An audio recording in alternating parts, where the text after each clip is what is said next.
money isn't really our issue or our problem, because the scope of your life, like the context of your life, for most people, is number one just about themselves, but also it's limited to now, right? Like the scope of your life is limited to now. And so the idea of you want to get all this money and get this, this ability to take care of yourself and live your life and be satisfied, it can confuse you that everything that you have access to is is now, is already now. And how you can make use of what you already have access to is how you can develop your life. So if you're just trying to develop more money in your bank account, that's not actually going to have an inherently positive effect on your mental state or your physical state. And when we start to realize that, we can get more grounded in the resources that we actually have access to and making the best use of them. And you can get into, I can get into like the details of the why it doesn't make a lot of sense what's being sold to a lot of people, right? But the more important point is just to bring your attention back to your own resources that you have now, what you already have access to right now, and beginning to make use of that for your mental and physical well-being. Because nowadays, like it's like working a job. It's like slavery. People say, "Oh, you're like following an order from a boss and shit." Like, yeah. Well, that's a certain kind of insight, right? But if you take that certain kind of insight and now you're trying to get a bunch of money to get outside of that situation, you're in the same situation. It's just that you've thought about it in a way that makes you more comfortable to be in that situation. You're still striving for money. You're still sacrificing your mental and physical well-being for money. You're selling yourself, right? And instead of selling yourself in an established and reliable way, you're trying to sell yourself in a way that is, just putting yourself on the street for whoever you happens to come across you, and to bring, get you on a fish hook of financial freedom or some kind of vague idea of success that they're selling you. Right? So now the best customers aren't customers. The best customers are customers that want to be selling to other customers. And that's just, it's just, that's not the point of freedom. And then we start to look up to these people that are just complete degenerates, completely controlled by their greed, their anger, their delusion, their ego. And, they're selling us some dream that we're never going to get to. And, all the while that they're selling you on that dream, they're just teaching you toxicity. They're teaching you how to be a toxic person and how to scam other people, right? They're selling you the dream of being able to scam other people. What if you're giving value? Is that considered a scam? Because you're giving them value that can help them reach the goal in certain. Well, the truth is that to each their own. Pick your poison. If you like drinking blue water from Mount Everest, you can drink that. If you like drinking the water from the tap, you can drink that. So there's not, it's really not that this is ultimately good or that that's ultimately bad. It's just that you may want to bring more attention to that which is outside of your own wheelhouse. Because if we're only working with the things that we understand, we're missing out on so much. Right? Most of life, most of our own internal world, most of the external world, we don't understand, we don't know about. And so when people kind of give us a track that's entirely in line with our own understanding, everything that we can grasp onto and kind of climb onto very quickly and easily, we may be missing out on a lot of life. Right? So it's like selling that. It's like selling that American nightmare mentality or American psycho mentality, that Andrew Tate mentality or that alpha male mentality, right? And the truth is that alpha males don't want other alpha males. This is biology. The last thing another alpha male wants is another alpha male. Point blank, period. So the idea that there are these super ego, greed focused, anger or tension focused, fight focused, and when I say delusion here, it means that they're very caught up in a lot of ideas about how the world is and how the world should be and what other people should do. They're very caught up in that, right? The idea that these super ego alpha males are somehow trying to make other alpha males doesn't make any sense. That's not how great apes operate. Yeah. They're saying like they don't want to be better than them. Like, is that what you're trying to say? Well, there's no incentive for them to make other men better. Yeah, but It's the same methodology as someone who is a very successful business person now trying to tell other people their very successful business method. It just doesn't make sense. Yeah, If that method was so foolproof, and it's based in greed, right? So we're pointing to the problem of the ego that's based in greed.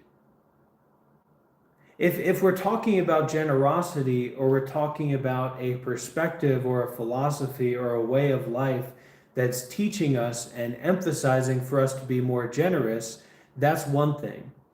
But here we're talking about a philosophy that's based in greed. How can you get way more than what you need?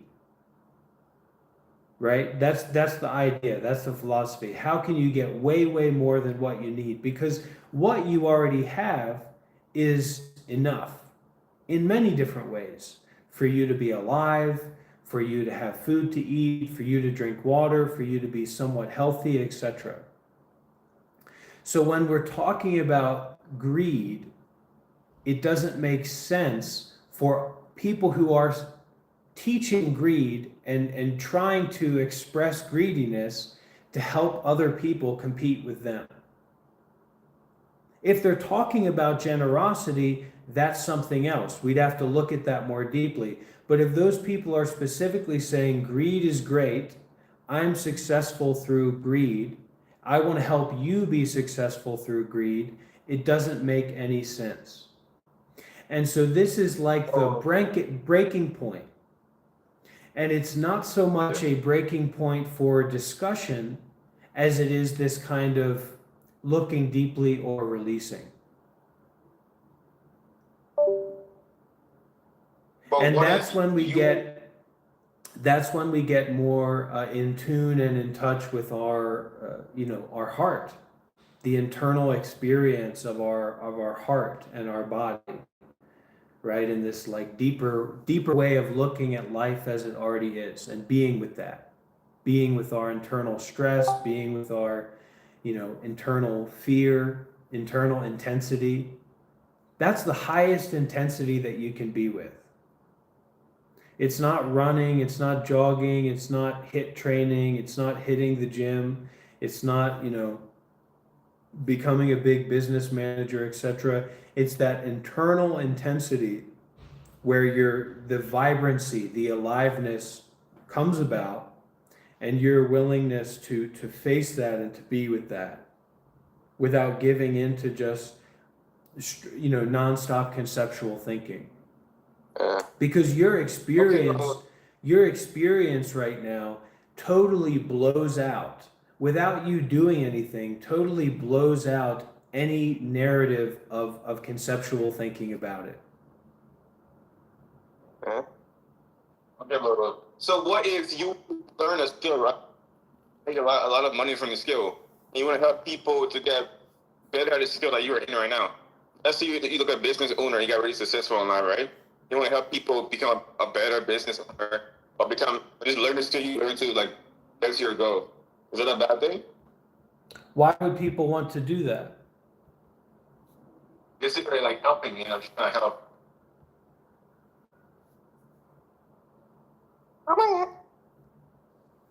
Try to help with what? What are they trying to help with, do you think? Just trying to show growth as a business owner. Let's say you're doing e-com, right? And your goal is to people just become a better, just to like research e-com. Right. Like, so like online. So my question would be, where did you get the idea that helping others to compete with you or to compete in your line of business is good? Because business is a very specific way of life, right? So in no other world of business would that ever make sense. If you opened up a restaurant, if you opened up a car wash, if you opened up a gym, if you open any of these things that you opened up, right, for a business to take care of your family and to take care of yourself, you would never try to help other people compete with you. So in the world of business, it's about competition. Now, when we get into like marketing and drop shipping and e-commerce and all this, there's this level of vagueness that we kind of get pulled into, right? Like it's all vague. It's all just, you kind of go out there and you do this and you use the AI and you start getting money, and just go ahead and try it, and pay a little bit of money for my course, and, we'll see how it works out. But if you start to bring that attention a little bit more closer, and you look at it in terms of a business perspective, the last thing you would ever want to do is to create a competitor. So you have to ask yourself, why in that business mindset would I be starting to work to create a competitor? Yeah, but what if you're in like a different niche? If there's millions of people in the world, billions, right? Why would it matter if you're in like there's people in the world? There's different business, niches and stuff. So why would it? It's like a big pie. Usually people who are businessmen, or usually people who are alpha males, or usually people who are focused on their own success, are not trying to make other people successful. They're not trying to make other people to compete with. Now, that's kind of biologically, that's the case, generally, and really deeply. There's no such thing as an alpha male, a leader of a tribal group that controls the women and controls the resources, trying to improve other men of the group to be competitive with that alpha male. There's no such thing as that exists in nature, firstly. Secondly, in business, the very last thing you would ever want to do as a businessman is to help other people compete with you. In whatever business you have, that is the very last thing you would ever want to do, right? And number three, and this is kind of where it gets down to business, we look at and we see very closely that 99% of these schemes are to make you the customer. The person who wants to be the businessman has now become the customer. And that's just the way that it is. And so there's degrees of that being a scam or like valuable knowledge. And yes, like if you make something of it, but understanding that you're the customer is probably the most important thing to understand. So you can be the customer and do whatever you want to do with that, but understand that they're not trying to make you a businessman, they're trying to make you a customer. And they're very successful in that a lot of the time. That their incentive is not for you to be a competitor, their incentive is for you to be the customer. And this is the nature of a plan or a philosophy or a way of life that's primarily based in greed and personal power and personal control. Well, you're saying that Angie take care about people who are being assisted? No, not particularly. I mean, they might have that idea, but their philosophy is about personal power. Their philosophy is entirely about business and being an alpha male. So there's a business incentive for them to sell that, but where is the other incentive for them to help people? And so you can come up with a vague response, but we have to look very deeply, what is our own incentive to help people? And because that tends to be so flippant, that tends to be so vague, that tends to be so general, right? Like, well, I just want to help people because that's good to do. But then if you look at all the other incentives for being an alpha male, for being in control, for controlling women, for controlling access to resources, for being a business person, for being a ruthless competitor, for hoarding wealth, for taking out the competition, etc., right? And you get down to that now this entire group of people who want to be it's the same in the meditation space, Tyler. So this isn't just something that's happening to like young men and people who want to be successful in business. It's now the same thing in the spiritual or the meditation space. These gurus or teachers with big organizations, they're not selling anymore to students. They're selling now to teachers. They're selling to people who want to be teachers. And so the same is true in this business world.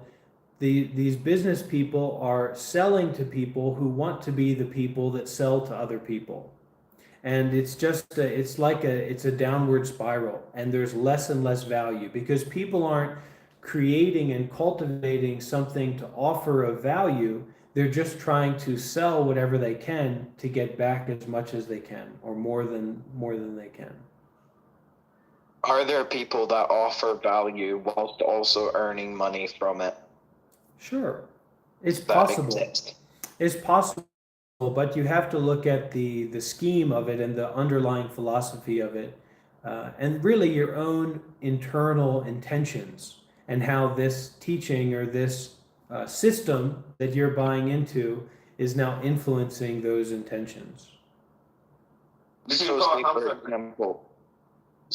say for example, a community that would offer insightful introspection into oneself, heavily encouraging you to question, say, your paradigms and your worldviews, to encourage more independent thinking, not necessarily telling you what to do, but encouraging you to be more critical in your thinking. And that's a paid community, for example.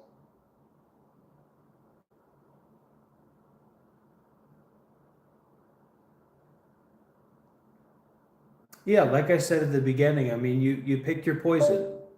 Some people like to drink water from the tap. Some people like to drink water from the ocean. Some people like to drink water from a bottle, etc. You know, so everyone's going to do their own things, but this is just the space where you can ask questions and get some advice from me. Okay, so in this case, my question is, does one have to deny that aspect of himself or accept it?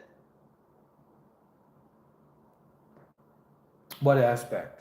Because I know that isn't human. The aspect of, say, like material gain, whether it be through money, sex, power, influence, etc., that is an aspect of the human condition. My question is, would it be best for one to deny that aspect or to accept and integrate it into your being?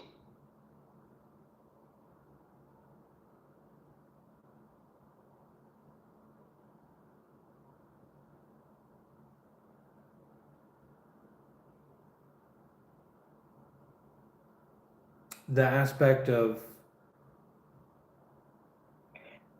Pursuit of material or that tribalistic viewpoint, like that, like you were talking about the person that wants to be the alpha male and things like that. That is inherently like a part of the human condition of competition and domination, especially in amongst men.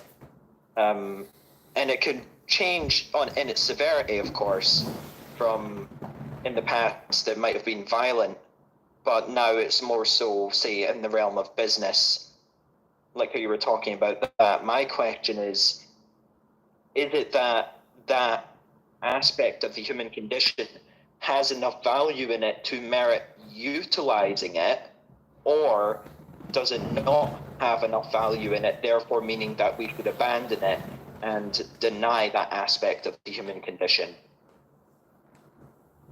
you, you know, you have to see what works for you. You have to kind of go through trial and error. Um, you know, you have to explore your own mind. You have to look deeply.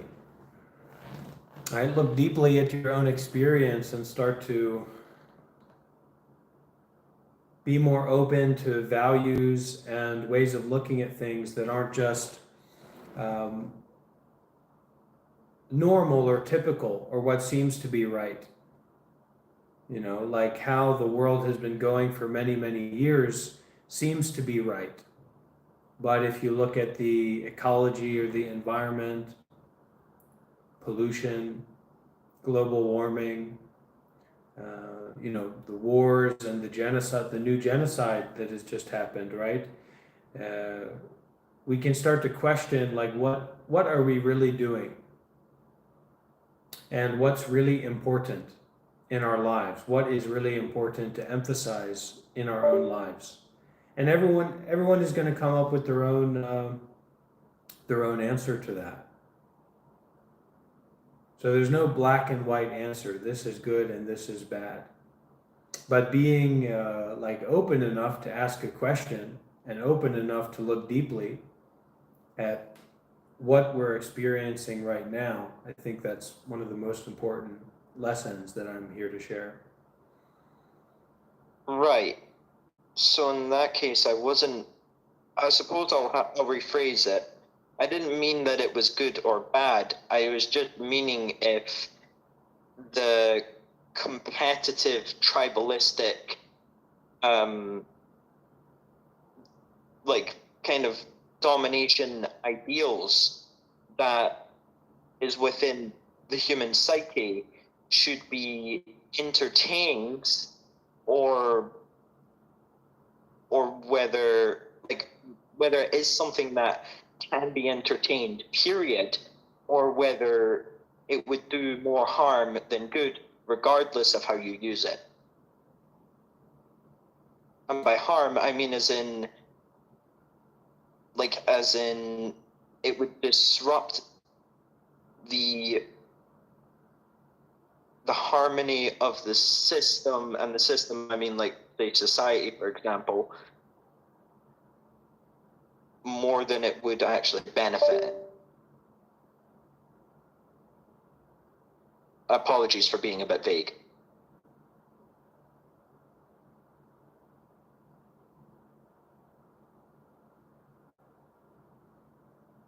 So let's come back. I suppose I could. Let's come back together to our breathing. There's a lot of conceptual thoughts running through the mind, and we may be chasing for an answer to a question. But the real answer is right here in our own experience. So bringing the mind, bringing the attention, for example, I have a stomach ache. So the stomach ache is like calling out my attention.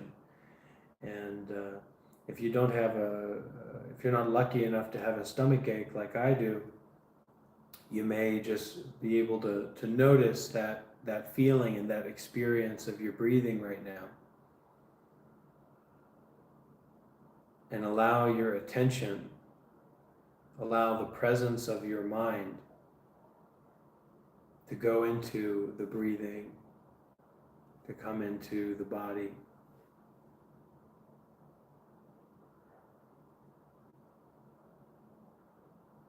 And just follow, right? Listen and follow, not to some person, not to some philosophy, not to some idea of being right or wrong, but just listen, just follow to that experience of your own breathing. Following the experience of your own breathing right now.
So when we're following the breathing like this, it's really that it's like we're following the breathing so closely, we're on the cusp, we're on the very dividing line of the present moment.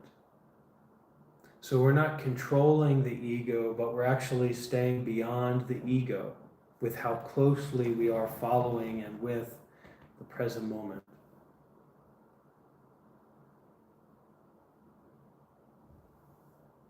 And the breathing, right, that attention on the breathing or that attention on the stomach ache is not like,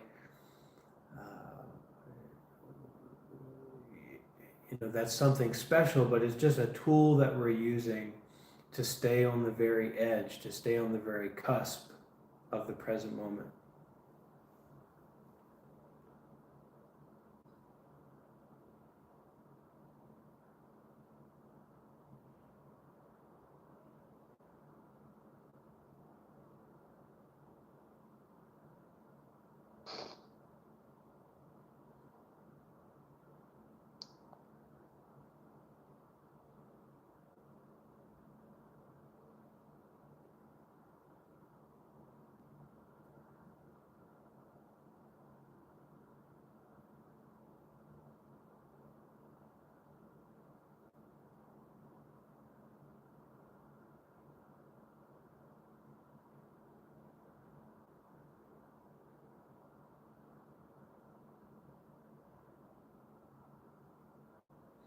So having a pain, right? The normal reaction to that pain We try to get away from it, we try to ignore it, we try to distract ourselves from it, or maybe we try to make use of it for something, right? That pain drives us, that anger, that fear drives us to do something, to develop something. But in this way of meditating, that pain is actually something happening that we can become very, very close to. Very close to this fizzling, this effervescentness of present moment experiencing, moment by moment.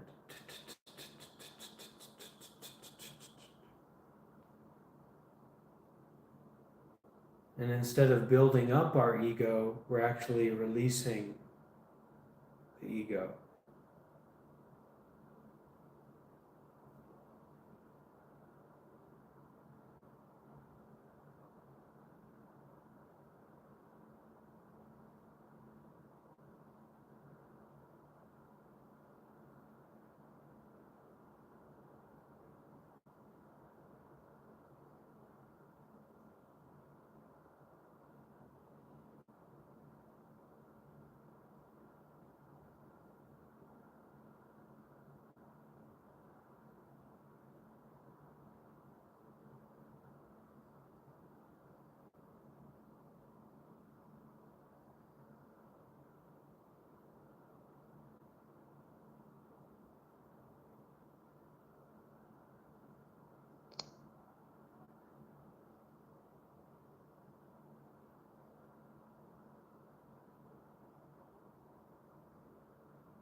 This is also a practice of connecting with the high mind.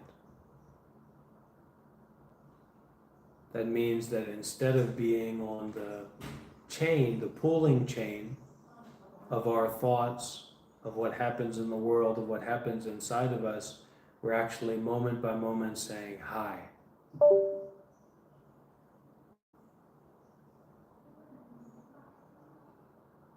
Not being pulled by anything.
So it's in this practice and it's in this way that we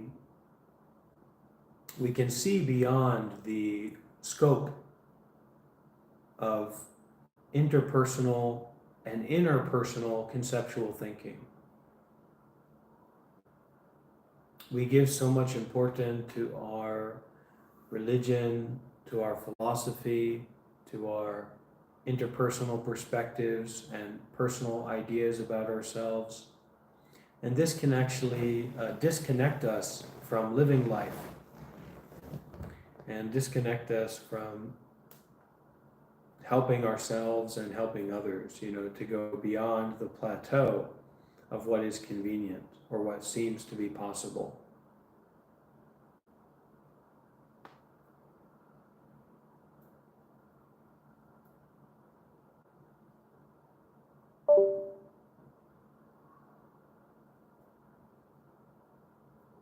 And this is an active process, not a belief system.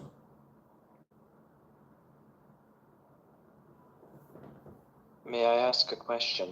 Yeah, go ahead. To clarify, this comes from a place of genuine curiosity and eagerness to learn. But am I correct in saying that? Sorry, one moment. I need to find the way to correctly phrase this.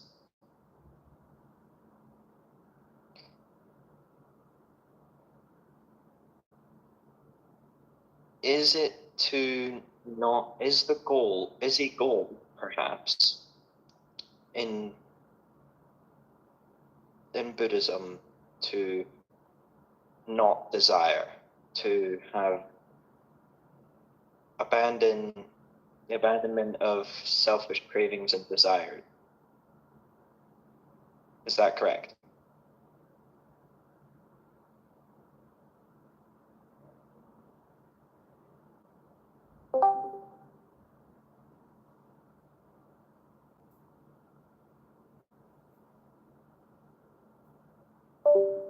Buddhism is not as important as being a Buddhist, and being a Buddhist is not as important as Buddha. So this is not Right. this is not really a religious conversation or program. Meditation is not about Buddhism, but Buddhism is about meditation. Enlightenment or freedom from suffering or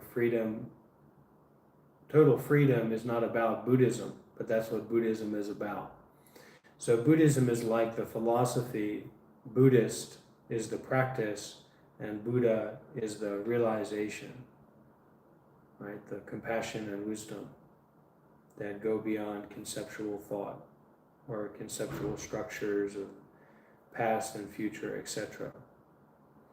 So being programmed to entertain and believe in a philosophy is being deeply religious, you know, and so we all have our own religions. You know, maybe this is something that somebody like Jordan Peterson has right, is that we're all religious in these different ways. It's a matter of our underlying beliefs and structures of conceptual thought that perpetuate, that keep us limited. So this is very much about going beyond our limitations, going beyond our limitations of pain and pleasure seeking and avoidance, and going beyond our limitations of embodiment through conceptual thought. This is very difficult. This is maybe the most difficult thing that you can do in your life. And so in that way, it's kind of, there's an energy, there's a sense of, it's like signing up for the army and finding yourself in boot camp. You know, it doesn't matter what you think about it. What you think about it is totally unimportant. And that's a very real situation. And so a lot of the self-improvement programs or the schemes that are out there to get people to buy into some coaching program or mentoring program or whatever, they make you pay a lot of money. So at that time, you're now also in that situation because you already paid all that money. They're not going to give that money back to you. So there's actually a lesson, there's a wisdom in that, right? It puts us into a position of faith. So Westerners' faith is all in money. And that's becoming more and more true for modern people in general, where all of their faith is just in money. So whatever can get their money from them is what they put faith into. And you know, this can be a lot more accessible or a lot easier to do than people learning a new religion or culture or philosophy or way of life. You know?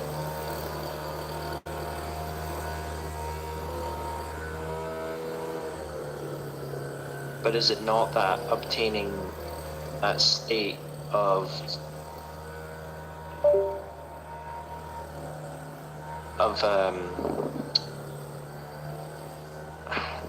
the state at which you're implying through meditation, through the act of it, is that not in itself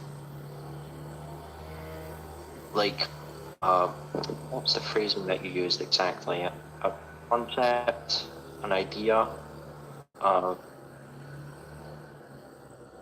way of thinking? Until we are there ourselves. Well, the practice is not about being there. So it's like if we go for a walk together over there is no over there until we arrive there. And then when we arrive there, there is also no over there. There's just here. So each and every moment, each and every step is just here. This is why war is so powerful. War is so practical and relevant for people, because you're utilizing the truth of impermanence in a very gross way rather than a subtle way, and a personalistic way as well, where if you don't agree with someone, you kill that person, period, and their philosophy dies with them. And if they taught their philosophy to a lot of other people, you kill all those people, and that philosophy dies. So this is the world of winning and losing, right? This is the world of duality. And this path is concerned with no path. To practice meditating properly, you have to stop seeking, right? And that not seeking is just step by step arriving in a deeper and deeper, more and more subtle, more and more intimate, more and more precise way. Then how can you encourage more people to do such things if you are not in a way seeking to show them the path? The same way you arrive over there by walking there. Step by step. Moment by moment, breath by breath. Because the intellectual or the conceptual framework for the ego is irrelevant in the face of reality. So your opinion, your thought, your personal position is always irrelevant in the face of reality. But there are some people that are trying to turn you towards another personal position. And there are some people that, let's call them Dhamma teachers, that are trying to turn you to the reality, where your personal opinion is irrelevant. So the practice of meditation is learning that our thoughts are as relevant as our farts or our gases that come out of our body. Interesting, stinky, not interesting, right place, wrong place, good, bad, etc. Irrelevant. And this is the going on. I have a question regarding that though. Irrelevant to who? Exactly.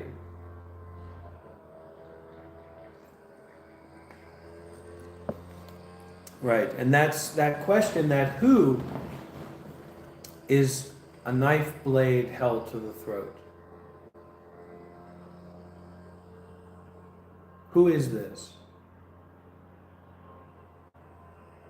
And there are those who, will change who they are according to the situation to benefit others. And there are those who will not change who they are regardless of the situation and regardless of how others are harmed. And this is how we relate to ourselves as well.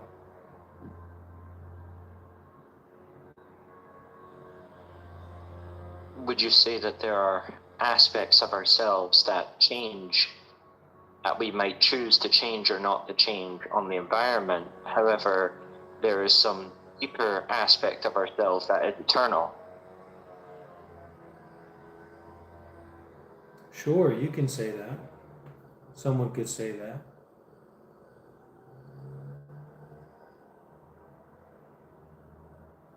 So But this is there's no objective practical. truth. This is practical only in the same way of being ready and alert and present on a battlefield, face to face in a life and death situation is practical or relevant. So this isn't practical or relevant for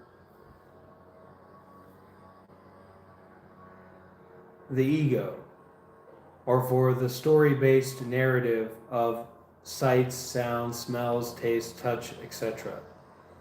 This is irrelevant for that. This is more concerned with the life and death moment, where your opinion and your thought is irrelevant, ultimately. And even life and death cease. And yet, it still comes down to the same question of irrelevant to who? To me? To someone else? To the universe itself? To God? I'm not exactly sure as to who you are referring to. And that's why we have to look very deeply within ourselves in prayer or through meditation to find out who we really are. You can't just, if someone asks you, who you are, and you think about something, is that really who you are, what you thought about? And if we take God seriously, or we take enlightenment or the path of ending suffering, really understanding reality seriously, then we have to question, we have to look deeply. It's not about taking drugs. It's not about having some kind of special mystical experience. It's just for your authenticity, like how willing have you been to stop reacting and to start looking?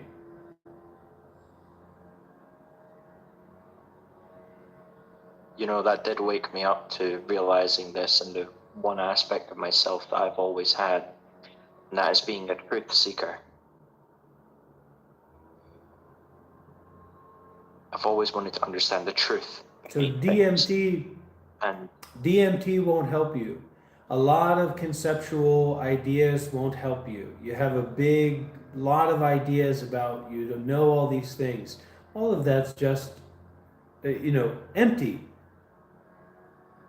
in the face of reality, in the face of a tree, in the face of true love, in the face of the sky, in the face of a stomachache, etc.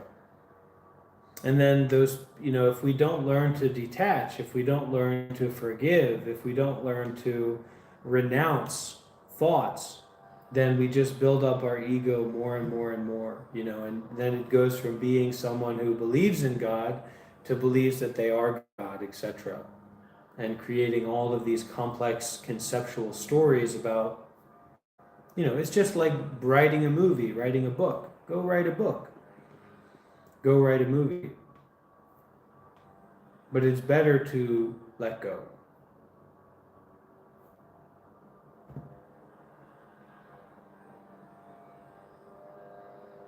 But what is wrong with holding on? Not about right or wrong. And for what purpose Up to are we you. here for then? Up to you. Nobody else can determine your purpose. And this is kind of the problem of the vacuity of modern life and how children are raised in modern life. Because we don't have engaged, meaningful experiences in community that are rich. And so we never have a practicality in terms of our context. Why are we here? What are we doing here? Why am I here? What's going on? Why am I listening to you? Who can say? We've lost that real, because we didn't have these sustained, meaningful, contemplative experiences in community that gave us this experiential continuum of grounding, of individuation. We now are constantly ungrounded and unindividuated. So everything is like this vague fog. We're not curious about anything anymore. There's nothing new because there was never anything that had meaning to begin with, as a lot of us grew up. And so now the very concept or notion of curiosity, of questioning, of something interesting is beyond our capacities, because everything is just suffused in vagueness. It's a real shame. It's really sad. You know, like the Matrix, It is, and I just feel more. being this constant consumer. And everything is not about the thing itself. It's about if you like it or you dislike it. And your liking and disliking isn't based on deep looking or connection. It's based on just flipping that switch, flipping that sugar switch, flipping that sexuality switch, flipping that right or wrong switch. This is no way to Then my live. question is, then my question really is there such a thing as truth? What does it matter when you're camping with your father and grandfather in the forest for a week? What truth is. So that's truth. And that's the truth that we didn't get to experience. Most of us, many of us. That's the truth that is and was kind of taken from us. So we have to bring about that internal, in-depth, meaningful experience again. We have to look deeply, we have to look closely, we have to become curious again, become open again, in a world that doesn't allow that, in a world that doesn't support or facilitate that. Why'd I get removed? You know, I did have the saying that I'd said for that, and I said this to myself, that you know the truth, you know the answers, you've forgotten them. Or you don't realize it yet. It's something I've told myself.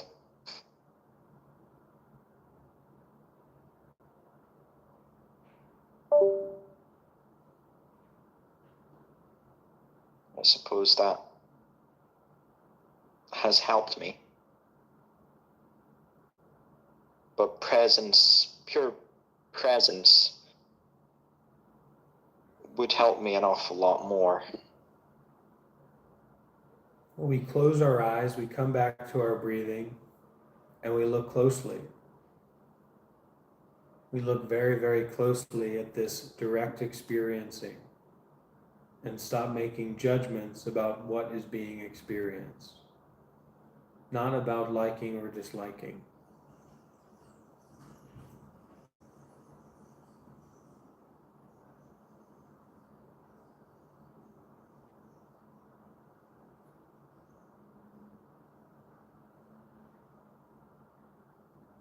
Not about good or bad, not about right or wrong, not about correct or incorrect, not about sights, not about sounds, not about smells, not about feelings of touch, not about mental phenomena.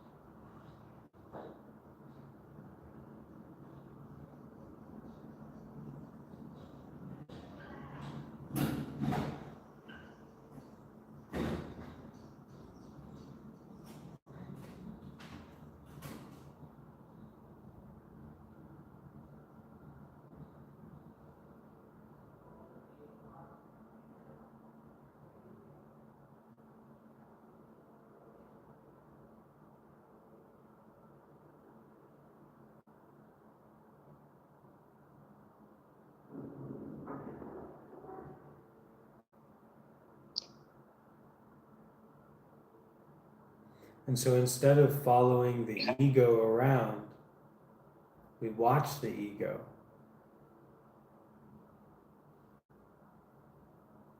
We watch that drive, that push to do something, to say something. We come back to the breathing.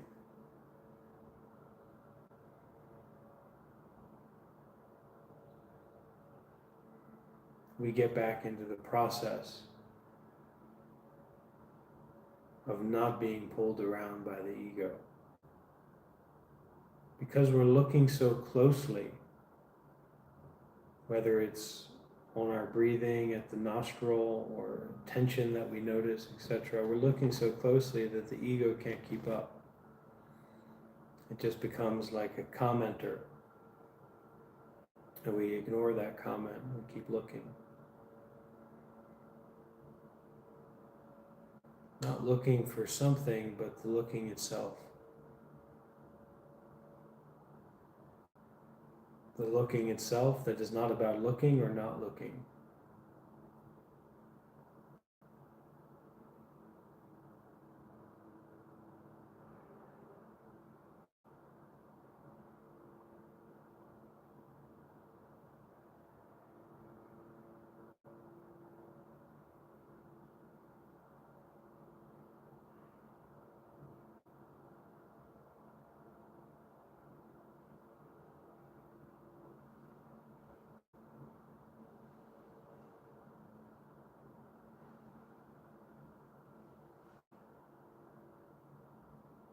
I would love to talk more, but I must sleep. Okay, I wish you well on your journey, my friend. Take care. Been a pleasure. Thank you again.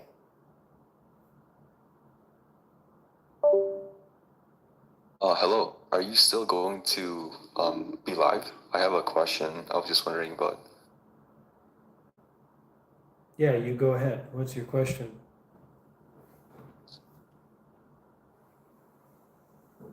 Uh, so I have an anxiety disorder, and I'm on antidepressants because of it. I often find myself constantly worrying about the past and future.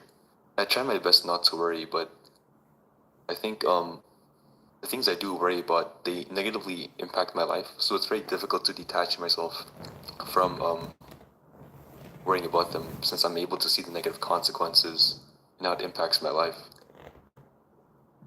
So I don't know. What should I do? What happens with your anxiety? Mm, it basically just makes it so that I just basically don't do anything, and whenever I try to, I just think of like the um, worst possible outcomes, and it just makes me, I guess, a lot slower to do things, or in general, it makes me very suicidal.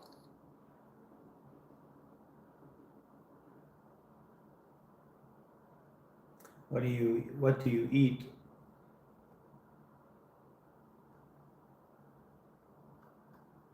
I guess I usually just. Oh, I should also say this. I have autism, ADHD, a dissociative identity disorder, as well as other dyslexia, and my psychiatrist said that I have another disorder, but they're still trying to figure it out. I found that when I like tried to look into Buddhism, it's helped me, but it's been it's becoming less and less helpful.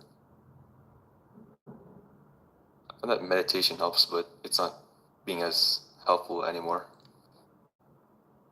What kind of medications are you on? Oh, I'm on a antidepressants. I'm also on ADHD medication, and to help me sleep, since I have trouble sleeping, I'm taking melatonin. I also drink coffee, since it helps me.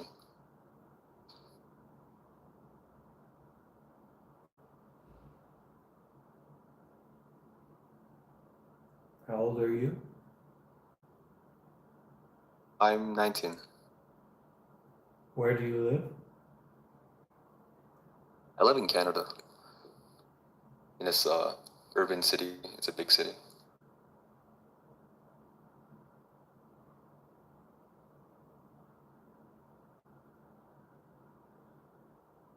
How did you research about the Buddhism? Well, when I was younger, I knew that I was different from like there's other kids since I couldn't really communicate that well. So I think that I eventually like went into a psychology trying to understand like how other people think, and that helped me for a bit since I was able to understand people more. And then I also knew that I had my own problems, and that eventually led to Buddhism since uh, it said that attachment is suffering or life is suffering, and then I agreed with that statement and looked into it more. And when I went into therapy, they had a practices that are very similar to meditation.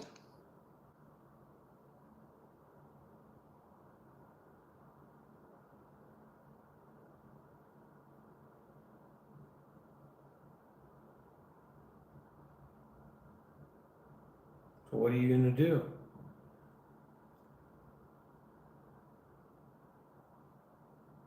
About my anxiety, Well, it's not just your anxiety, it's your whole system, your whole situation is broken, right? well, yeah, I guess most of my problems, it comes from the troubles of like my family has troubles with finances. I just plan trying to work and then going to school to support my family, but I don't really know. Sometimes when I'm like very anxious or when anxiety is really high, I get very suicidal thoughts. And my only second plan is I have an insurance policy on my life, so if I commit suicide, my family will get money, but I don't really want to do that. But sometimes it's just very hard to. Are you a practical young man? I try to be pragmatic, but I I try. Can you appreciate Yes, I don't really know how to answer practicality? that question. Can you appreciate cold hard practicality? Yes, So what makes up your life? I mostly go to work, and then I study, and then I hang out with my friends, and then I guess that's I go to the gym, and then I just repeat that. Uh-huh. So all of the things that you're involved with make up your life, right? Yes, All of your plans, all of your relationships, all of your hmm, responsibilities, all of your expectations, etc., right? yes, So your body basically has nothing to do with it. yes, That's right. So if it gets to the point that you want to abandon your life, it doesn't have anything to do with your body. It has to do with all of these things, these practices, these rituals, these relationships, these expectations, these obligations that you're involved with, right? yes. So, no problem to give those up. And But certainly, I care about those people. yes, yes, yes. But when it comes to the end of the day, if you care about those people, you have to be willing to let them go rather than trying to destroy your own body. Because they're very attached to your body, even though you can see that your body is not your life. So destroying the body is not actually going to help with anything. It's a waste. It's a waste of good meat, frankly. And there's enough waste in the world. So Buddhism is mostly known. The importance of Buddhism is directly about the Buddha. The Buddha is unconditional, unobstructable, unconceptual awareness. So in the same way that you may idealize what you've talked about, ending your quote unquote your life, but actually it's not ending your life, it's actually harming the body. So it's a kind of frustration, it's an expression of frustration. All of that can be achieved without having to harm the body. Oh shit! All of You're actually our a monk. all of our life can be abandoned in all the ways, not just mentally, not just physically, materially, but in all the ways, without causing harm to the body or to the mind. This is very accessible. And in the same way that you have access to this idea, to the practicality of this idea about harming the body, why waste good meat? You can abandon, you can renounce, you can give up many things freely. And this is a matter of practicality, but also, openness. What's so wrong with being open? And so I'm sure that you've seen and you've learned through your experiences of anxiety that, yeah, that anxiety is very loud. It seems to be very real. It seems to be very true, but actually it's always a trick. It's always a lie. That openness is much more viable. You can get to the gym. You can get to where you're going. You can be at peace even when peace doesn't seem to be accessible, when it doesn't make sense. If you want to harm your own life, I can't help you with that. And certainly to harm the body just doesn't make any sense. The body is just meat. And the conditions that you're talking about are bodily issues that are being misrepresented as issues with the mind by people who don't particularly understand the mind. No offense. If something helps, it helps. It's not a big deal. We take medicine, we try to help. But frankly, that's what it is. It's bodily issues that are being confused as issues of the mind by people who fundamentally do not have a understanding or relationship with how the mind works. How are you able to separate, I guess, these bodily effects from your mind, despite the fact that it does impact how your mind works? Oh my God.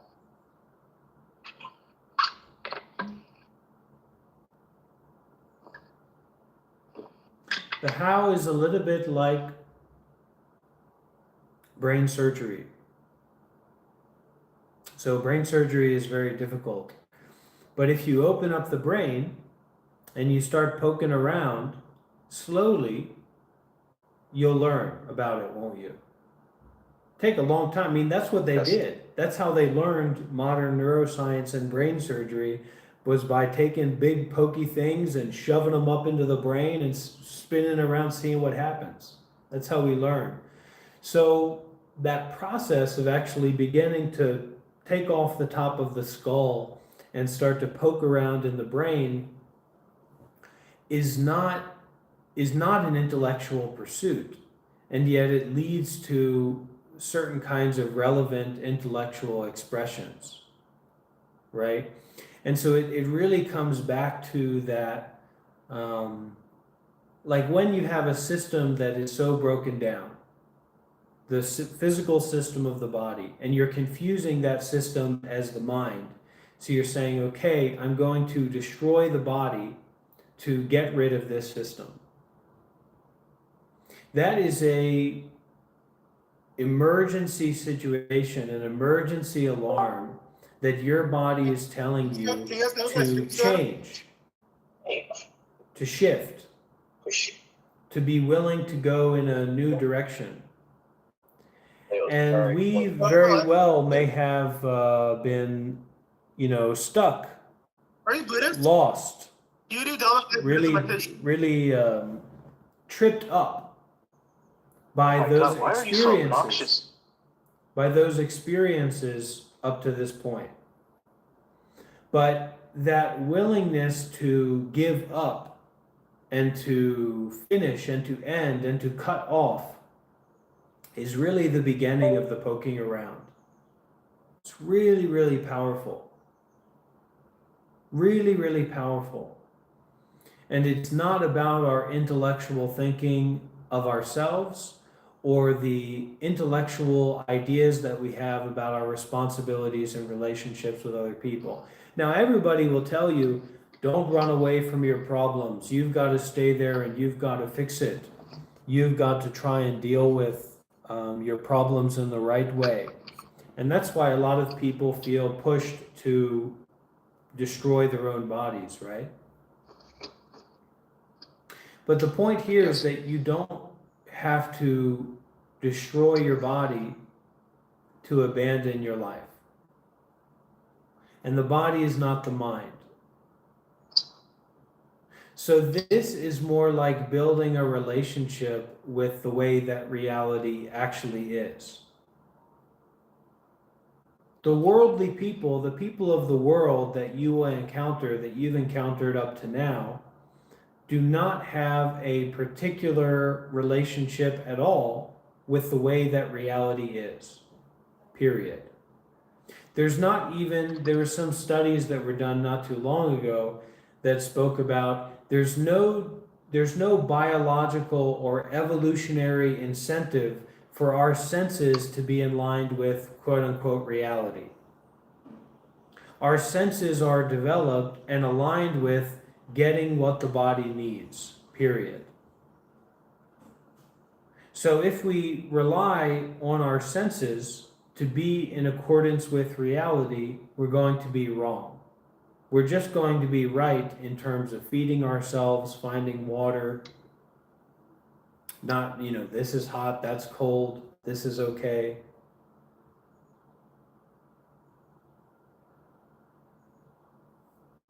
None of that actually means anything.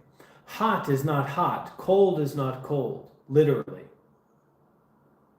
This is just the body's interpretation of what doesn't destroy it or dissolve it, etc. The body is just meat without the mind. And when we start to look into what is the mind, the question mark is more important than the conceptual thought and the period. Our conceptual thought is just based on our attachment to the body, our aversion and our desire. Want to get that, don't want that. And this perpetuates a cycle of striving or clinging that doesn't work for everyone according to their affinities, according to their system. So you, my friend, are a prime candidate for a full system reset. And that's a wonderful position to be in, especially coming across the opportunity to renounce your life, to abandon your life, not to destroy your life. It's just unnecessary. It's not that it's good or bad or right or wrong to do that. I'm not saying that. It's just unnecessary. Because your life is not this body or mind. It's all of these things that you are identified with and involved with that are outside of your body and mind, that are making the body feel stressed and making the mind feel confused.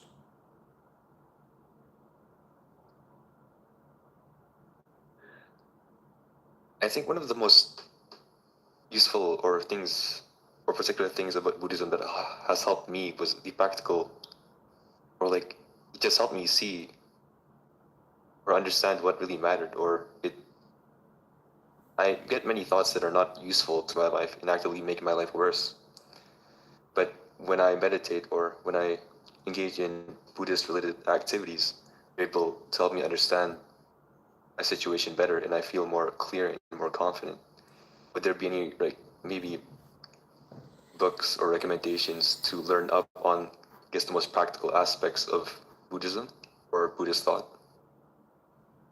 I know that Buddhism is an entire, it's like practice, but I don't have that much time in my life where I could be doing more useful things that could help me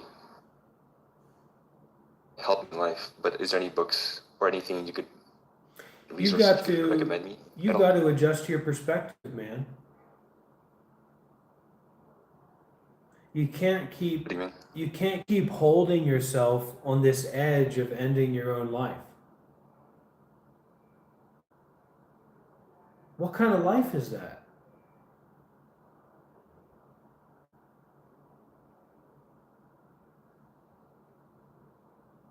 You have to, this is where all of the power of Buddhism comes in. You have to be willing to give up what you're holding on to. The lack of generosity is a lack of human intuition and wisdom. This is a real situation. Entertaining to end our own life because our system is completely out of control and we're doing all kinds of things we don't want to do, and I'm just going to keep doing all of that. That's what you want to end. But that ends of itself. Everything ends of itself. Everything is impermanent, whether you do something about it or not. Are your parents in your room with you right now? No. Maybe they're dead.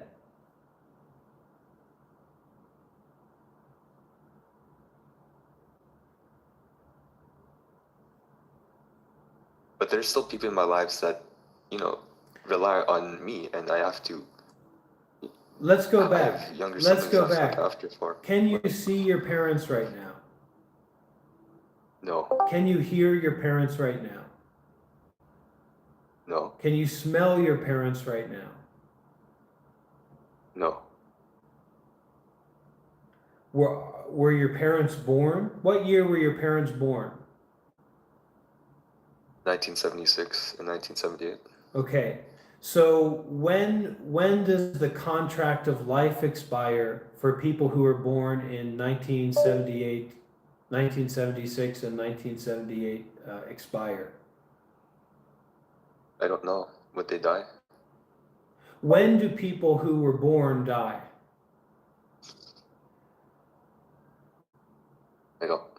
They die. I don't know the year. Anytime.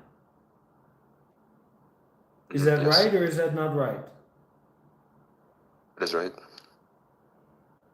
So are your parents alive or dead right now? They're alive right now, or How do you know that? One of them went to work. One of them is. No. One of them went to wait. work. What percentage of deaths every year are car accidents? Very high percentage. Very high. Tons of people die Yes. every year from car accidents. Is that true or not true?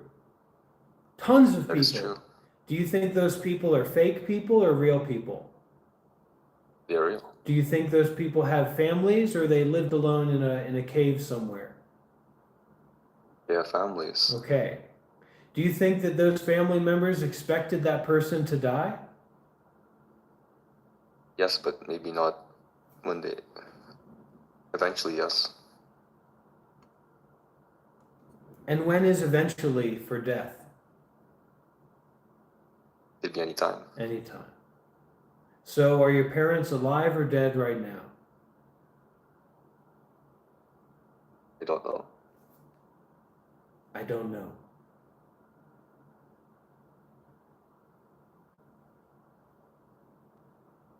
What's going to happen tomorrow? I don't know exactly. You don't know at all. Yes. Do earthquakes happen? Do volcanoes happen? Yes.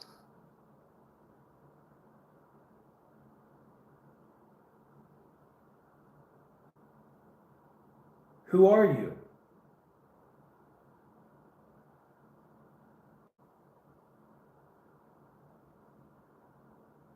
Who I are am a you? I am a son. I am a brother. I am a No. boyfriend. I am No, a no, no, student. no. If you don't know what's going to happen tomorrow, if you don't know if your parents are alive or dead, if you can't precisely say what happened yesterday, there wasn't a camera crew with you filming you, all of your thoughts weren't recorded on a tapestry. So if all of that is true, none of that is reliable. You don't know the past, you don't know the future, you don't know if your family is alive or dead, you don't know what's going to happen a few moments from now. Who are you? Don't know. I don't know. What is wrong about I don't know?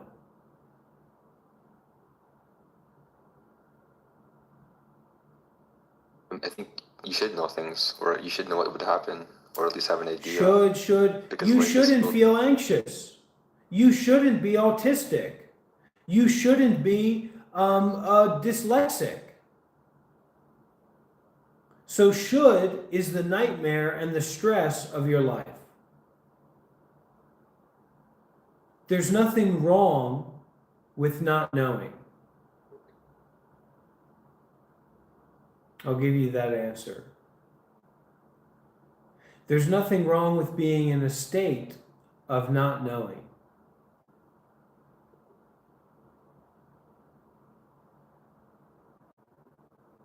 We can also call this state abiding in awareness, abiding in naturalness, abiding in non-seeking, abiding in not knowing, abiding in no need to commit sempeku, abiding in no need to go to work, abiding in no need to take care of quote-unquote responsibilities, as difficult as that may be. Life becomes what you choose, not what you have to do.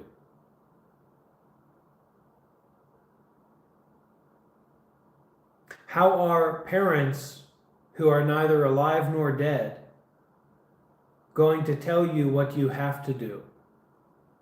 How is a job or a location over there that is neither existent nor non-existent, actually, truly, indirect experience, going to give you a stressful obligation that you need to meet?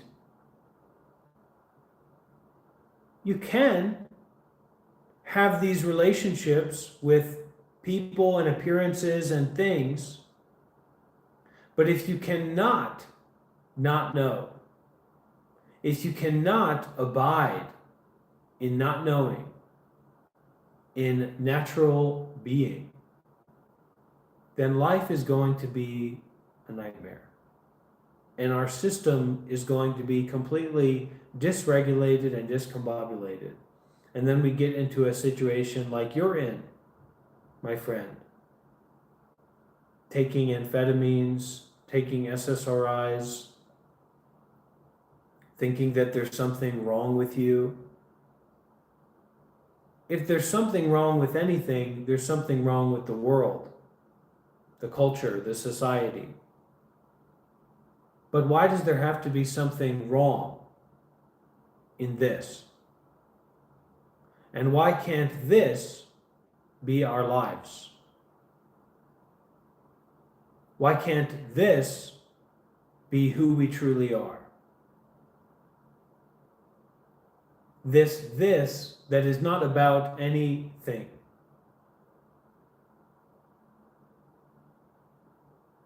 This that is not about our identity according to thoughts of this mind or that mind.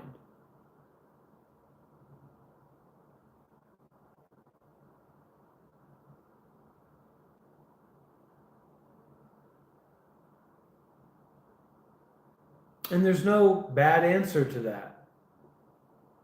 Why would we want a bad answer to peace? So this is the invitation for allowance, not the invitation to figure it out. The invitation for the allowance of a natural mind, of just awareness of what is. And then, when we rest in that enough, when we know that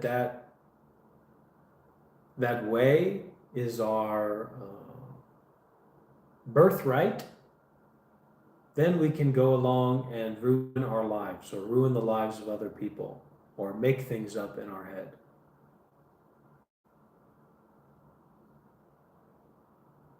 How do you stay in that state of allowance of the natural mind? It's not about you.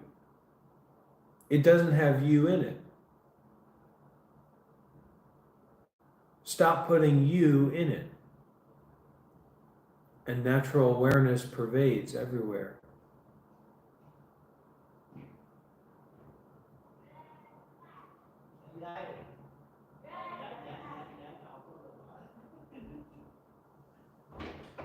Could you clarify more about that? What is it?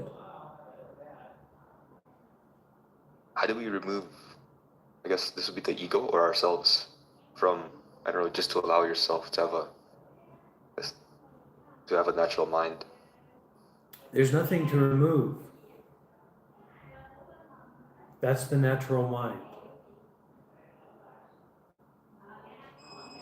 So can you be open to the forgiveness of friction? Can you be open to the ending of trying? Of course you can. But that can is not about you. Just can. Just do. Just experience.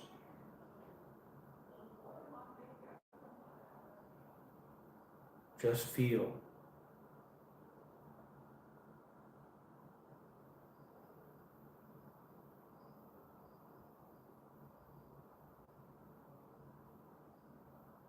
Yeah, I think I understand. Thank you. And if it ever gets too bad, there's the 10-book tradition of ancient Chinese Kung Fu. There's one secret technique they left out, the 11th technique of what to do if nothing else works. Do you know what that technique is? What is it? Run! If it doesn't work, run! Run? What do you mean? Drink a bunch of bleach or jump off of a building, whatever. Run!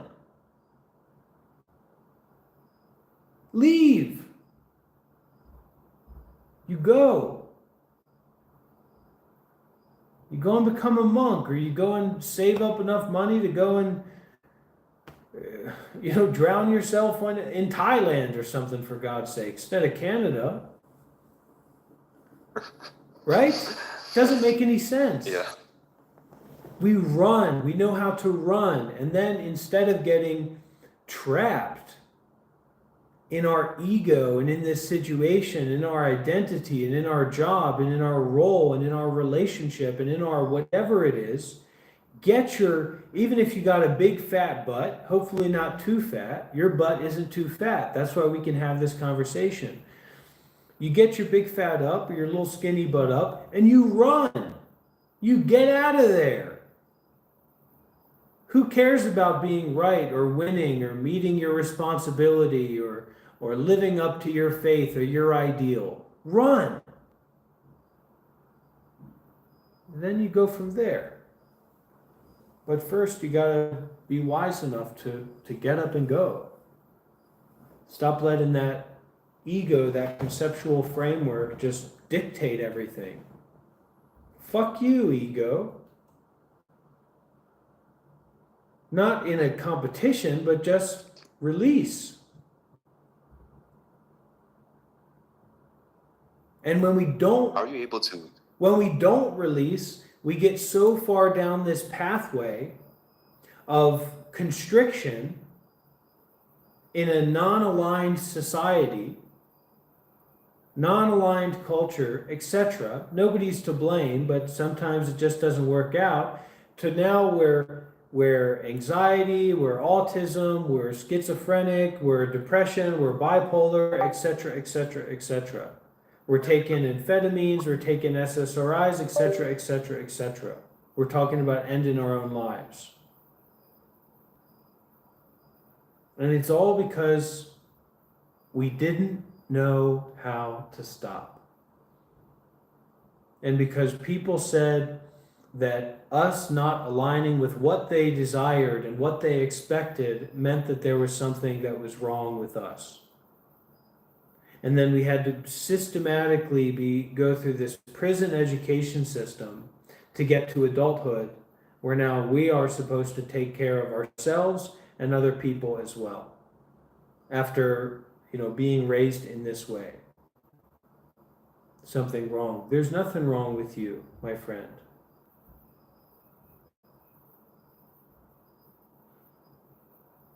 And so it is not as much something that we're trying to do and figure out, but allowing our gut, allowing our heart, allowing our intuition, allowing our natural wisdom to be strong, to be valued. So that when we have a problem, we have a situation that comes up, we know where to go. We know where to return. We know who's reliable. Not because we believe in something, but because we fucking know it. Yes. Don't need to think about it. Don't need to figure it out. Well, what about? No, we know that.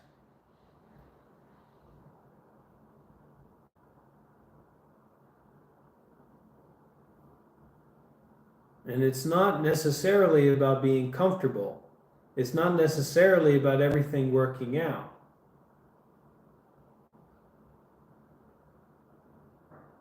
But it is about how to release this personhood, this separate self, this identity, this ego narrative that we are choosing to align ourselves with now. Don't need to align yourself with that. And it's not going to help anyway. But to allow the ending to take place. To allow the stopping of seeking to take place. To allow the frictionlessness of not judging what's being experienced in the body to take place, so that the mind can relax. So that the true mind can start to brighten and shine.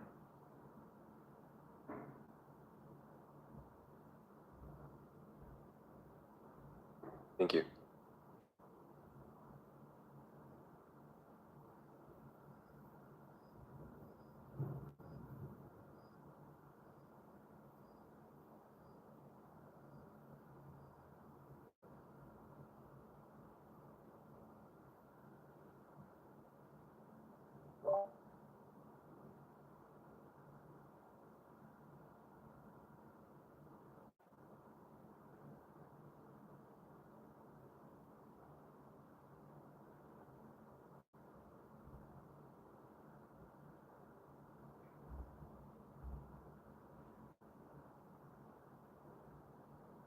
Follow the playbook.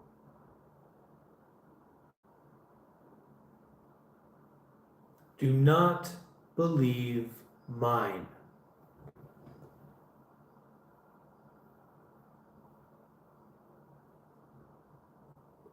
Do not believe mine. Mine is just belief. Non-belief is the applied thought of non-mine or not mine. This is the big problem. This is the fundamental issue in our society, in our culture, in our relationships, in ourselves. Mine. Mine is the root of suffering. Mine is the cause of suffering. This is not me. This is not mine. It may take some time to get some distance, but this is not about being in a hurry. Being in a hurry is about mine.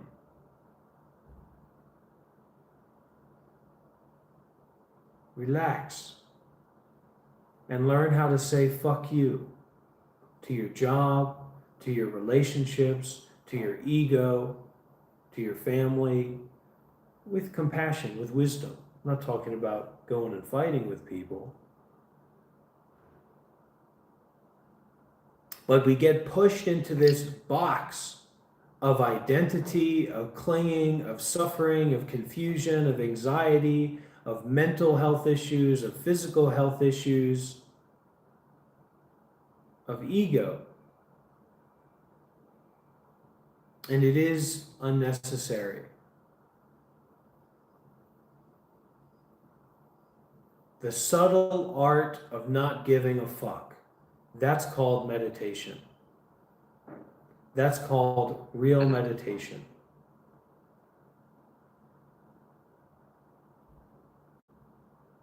Yes. You have to start to take care of this before you can take care of everything. And taking care of this is not about doing something or being something or getting something. It's not about things. It's about awareness that is not a thing already, that cannot be spoken about, that cannot be talked about, that cannot be held onto, that cannot be identified with.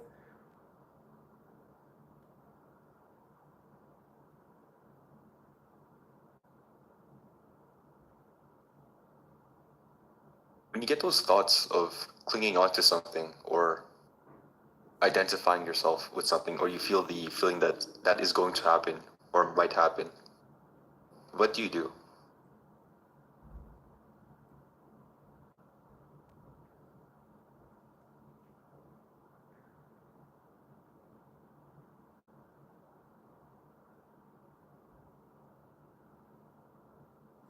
Well, we need to get some distance.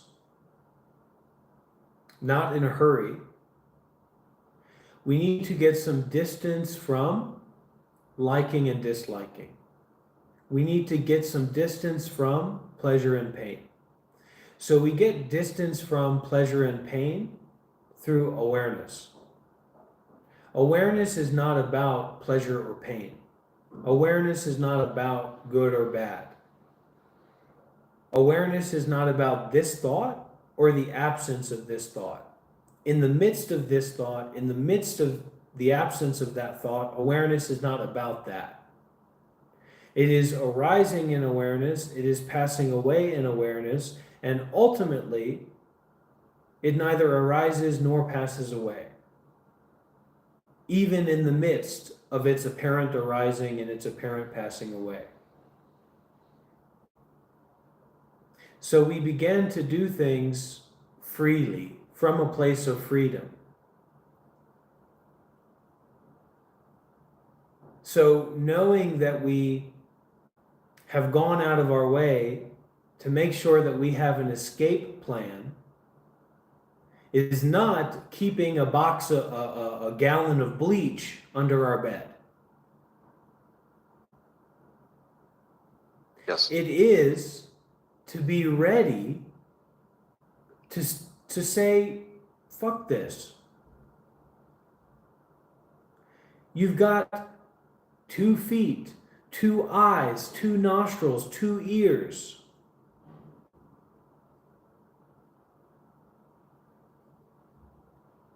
You're ready to go. So be ready to go. Be ready to let go, period. And if you get to that point and you say, oh my gosh, I'm living on the street, what am I going to do now? You call up Bante. You call up me on Discord. You say, hey, where's my ticket? What are we going to, but that way usually is going to, for most people, is going to give us the freedom to do the things that we usually do with less stress, with less confusion, with less greed and frustration and complicated thinking. So it gives us this space of possibility and accessibility, one, to run away, or to try all different kinds of ways of going about it. Because we don't have to do this. We don't have to go to school. We don't have to have a job. We don't have to believe in something because someone else believes in something. We don't have to have a personal ego identity that makes deals with other people's beliefs about their ego and our ego, etc. It's not necessary in this age, in this time.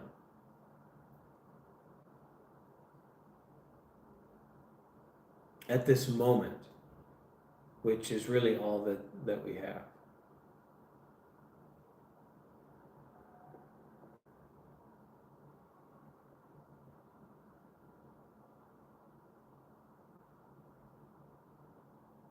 So this is a prescription, but the medicine is not the prescription.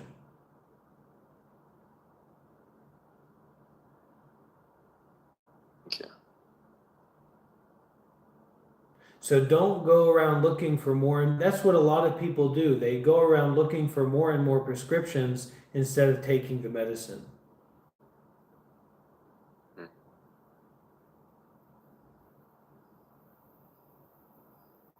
This medicine is beyond pain. It is better than opium, than smoking opium. Now, literally now, it's better than smoking opium. Or, injecting heroin or what have you. Smoking opium is probably really enjoyable, really wonderful, I imagine. I've never smoked opium before. But it's not as wonderful, it's not as accessible, and it's not as reliable as this.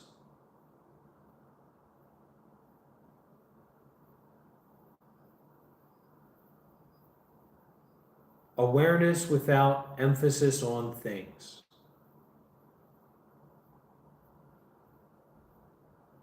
Awareness that is not about this or that. Awareness that is already beyond the nightmare realm of my ego. And your dream can be somebody else's nightmare. So don't get stuck in the idea, well, nightmare, what's your nightmare? What's your nightmare? My nightmare is your attachment.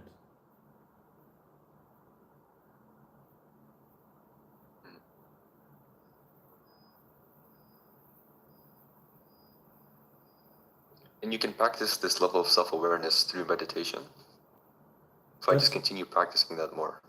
That's what they say. But you have to, instead of trying to practice that more, instead of trying to take the medicine more later, take the medicine. This is a medicine that it's less dangerous than water. And it's more important than water as well for a healthy system. If you sit here and you drink so much water, you'll die, literally. Yes. But you won't die, hopefully you will, from drinking this water of a non-differentiating mind, a non-conceptualizing mind, a non-picking and choosing mind.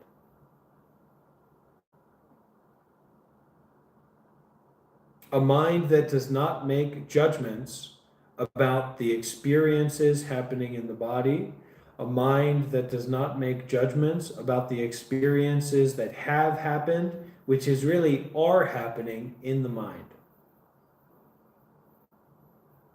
Hmm.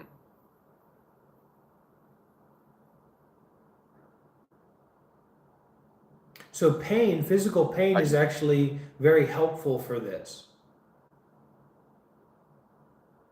So when we sit in like a meditation position, like for me right now, I can feel like a constant throbbing pain in my knee.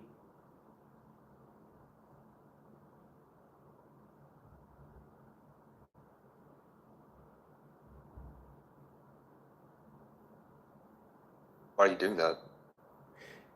It's not something that I'm doing. It's a happening. And so the I is making a judgment about that that's good or bad, that pain is good or bad.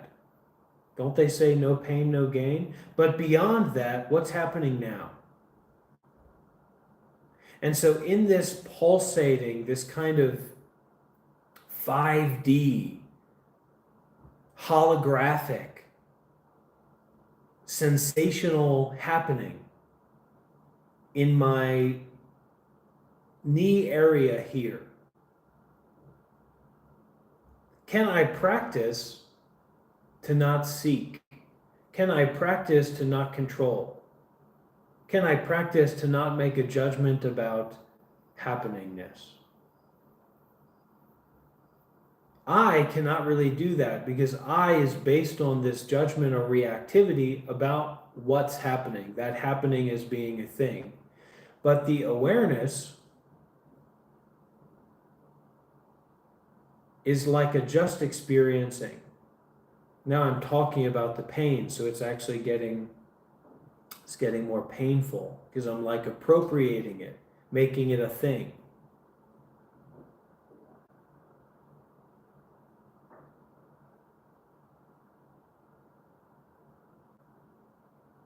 So don't make anything a thing.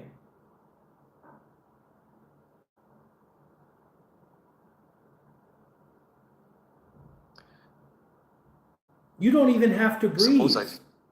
We're so locked into this narrative of having to. Wake up, you have to go to school. I don't want to go to school. Well, you have to. Why? I don't know, just go. Or just go.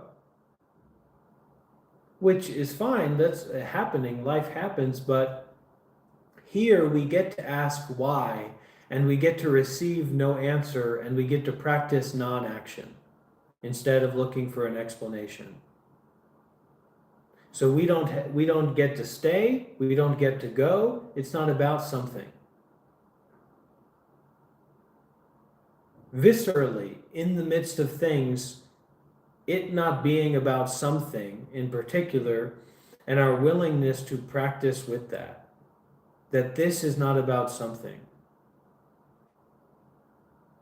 that we don't have to do anything.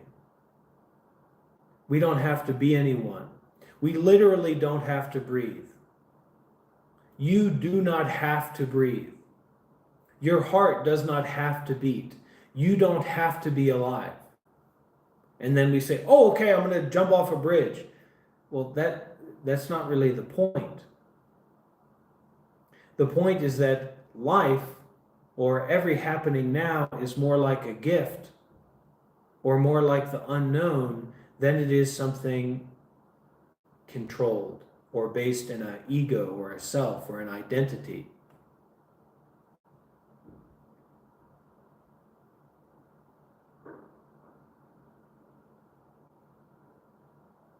So right now, feeling this pain in my leg, okay, sure, I can move my leg and that pain will go away.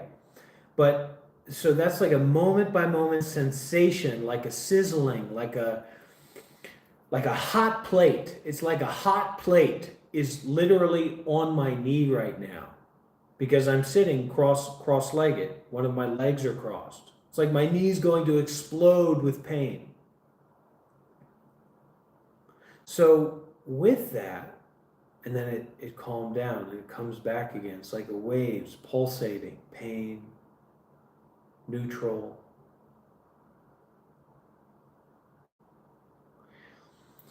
So this is a thing that's happening. And another thing that's constantly happening is your breathing. So the experience of your breathing. And so what I'm going to do now is like a practice of meditation is close my eyes, and I'm not really doing anything or some kind of method or like I'm going into my closet to meditate, but I'm closing my eyes. I'm very aware because it's very painful of this pulsating in my knee,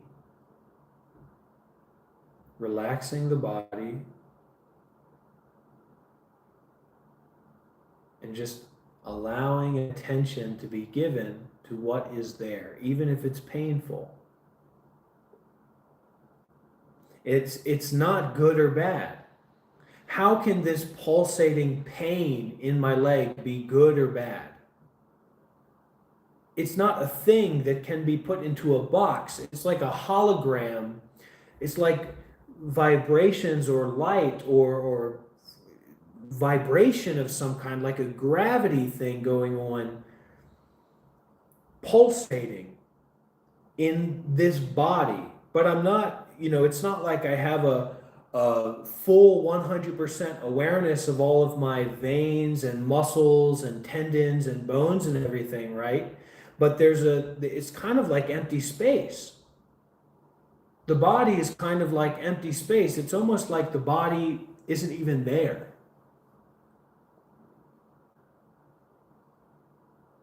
But this pulsating is kind of screeching out almost. And so when I allow my attention to go fully there,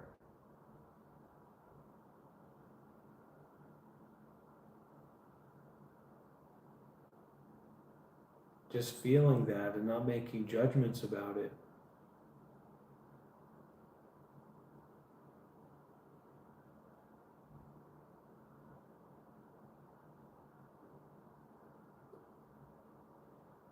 I can actually practice to break down the duality that is running rampant in the mind that makes all of these conclusions, stories, and conceptual narratives that are fueled by and in turn fuel desire and also fear.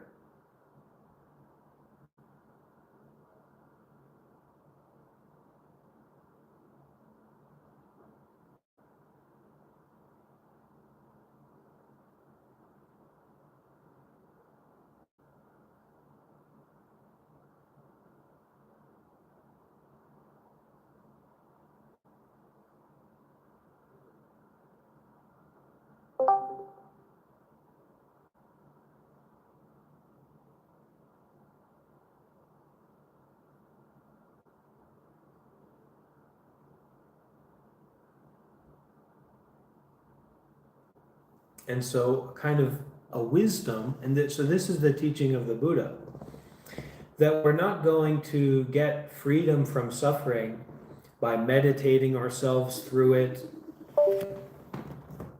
but we meditate to begin to be appreciative or open to wisdom, to insight. And so meditation, to fix that pain or to fix that problem through meditation, can be very, very intense and very, very difficult. To fix that problem, it's not really a problem, it's just happening. To fix that through wisdom is just as simple as moving the leg. And this is where we get concerned with Buddhist wisdom, the teachings of the Buddha, the teachings of meditation masters, the teachings of people who've been monk for 20, 30 years, etc., and are going out there and sharing their wisdom. We take refuge in that. Not because they're gods or we're in love with them or whatever, but because they can make it easier for us to know how to hold our leg there, because sometimes you don't have a choice, and also how to move our leg. And that's where you get to the freedom from suffering.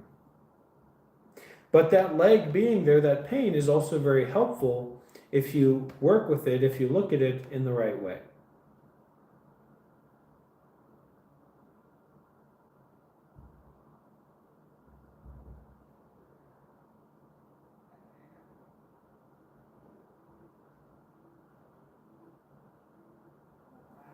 Should I do that as well? Maybe form some form of temporary pain on my body part to be able to, I guess, concentrate on that pain, or I don't know, try to do what you did. You've got enough pain already. What you need to do is to get rid of all this energy of this need for you to do things. To really give yourself the space and time to relax. And you have to deal with that's what you actually need to do.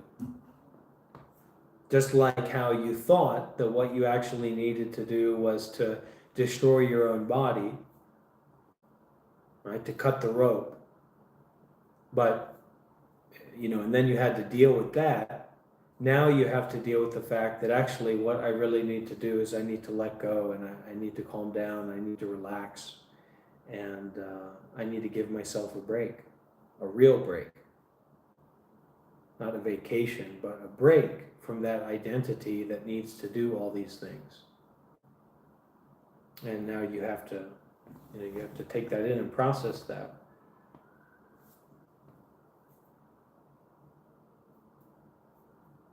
I'll try to.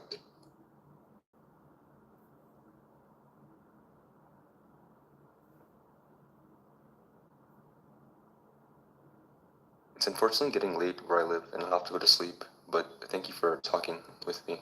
It's helped me reflect on it more. I'm always here, anytime. You can send me a message. You can reach out to me on WhatsApp. I'll be available. So you just let me know if anything comes up, okay? Period. Okay. Thank you. Take Goodbye. care. Yeah, bye. That's it.